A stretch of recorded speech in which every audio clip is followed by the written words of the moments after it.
Hello, Bacho. Let's read the given question. The question says a block slides down an incline of 30 degree with the horizontal starting from rest. It covers 8 meter in the first 2 seconds. We need to find the coefficient of static friction.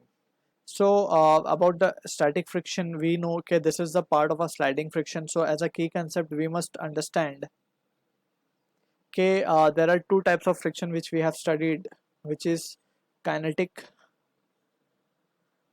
and static. अगर हम बात करें kinetic friction की so it is been given by the formula. First of all friction होता क्या, it opposes the force which opposes the relative motion, right. तो kinetic friction का जो फॉर्मूला होता है it is mu K into N, where N is the normal reaction. Static friction का as such कोई formula नहीं होता, लेकिन स्टैटिक फ्रिक्शन जो है it lies between the limiting friction which is the maximum value of friction and between zero sorry and from zero to limiting friction static friction की value lie करती है. And we know के जो maximum friction है that is limiting friction, उसका जो formula होता है it is given by mu S into N. Static friction जब लगता है जब बॉडी के अंदर टेंडेंसी होती है मूव होने की, लेकिन बॉडी मूव नहीं होती, right. And kinetic friction is the friction that acts when the body is in motion.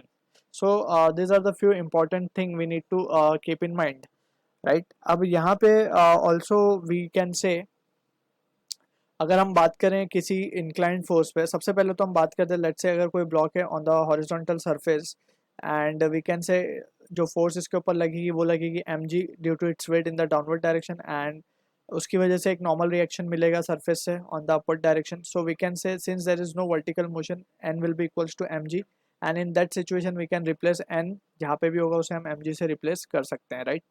अब also we need to understand one thing, that is कि अगर इंक्लाइंड सरफेस है सो इंक्लाइंड सरफेस पे ये जो नॉर्मल रिएक्शन की वैल्यू है it gets changed, वो हम देखेंगे किस तरीके से चेंज होती है. एंड अब from the situation we can say कि हम अपना जो क्वेश्चन के हिसाब से सिचुएशन ड्रॉ कर लेते हैं. So let's suppose this is the inclined at 30 degree और यहाँ पे ब्लॉक रखा हुआ है हमारा, एंड दिस ब्लॉक कि अगर हम इसकी एफ बनाए forces acting on this, so M G in the downward direction, and along the plane we can say this value has to be mg sin 30, and along this we can say it has to be mg cos 30. और एक friction force लगेगा that is हमें given है slides down with the horizontal starting from rest, यानी कि block पहले initially rest पे था. सो इनिशियली जब वो रेस्ट पे होगा सो इन दैट सिनेरियो जो फोर्स लग रहा होगा वो लग रहा होगा limiting friction F L, right. अब यहाँ से वी कैन से और हमें उसी की वैल्यू फाइंड करने को कहा गया, find the coefficient of static friction. So यहाँ पे हम म्यू एल एफ एल को क्या लिख सकते हैं, म्यू एस इंटू एन. अब यहाँ पे अगर देखें तो हॉरिजॉन्टल सरफेस जो इंक्लाइंड सरफेस है वो एक नॉर्मल रिएक्शन देगा, and in this situation we can say कि N will be balancing the component of weight that is M G cos 30, क्योंकि हम देख सकते हैं यहाँ पे both are along the same line. So अब यहाँ से वी कैन से कि एक्सेलरेशन की अगर हम बात करें so we can write by Newton second law, हम क्या लिख पाएंगे, F net is equals to mass into acceleration, right. अब यहाँ से एफ नेट की अगर हम बात करें so we can say M G sine 30 minus of mu S M G cos 30, and that will be equals to M into A. So यहाँ से हम देख सकते हैं एम एम तो कैंसिल हो जाएगा, so G sine 30 will be sine 30 is half, so ये हो जाएगा G by 2 minus mu S, और एम तो कैंसिल हो चुका है, रूट 3 कॉस 30 होता है रूट 3 बाई 2, तो ये आ जाएगा this value, and this will be giving us the value of acceleration A.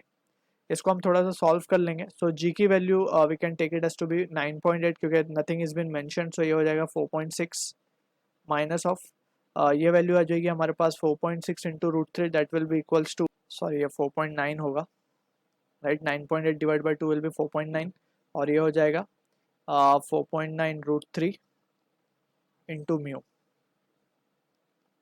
S, and that is equals to A. Let's से दिस इज एक्सप्रेशन नंबर 1.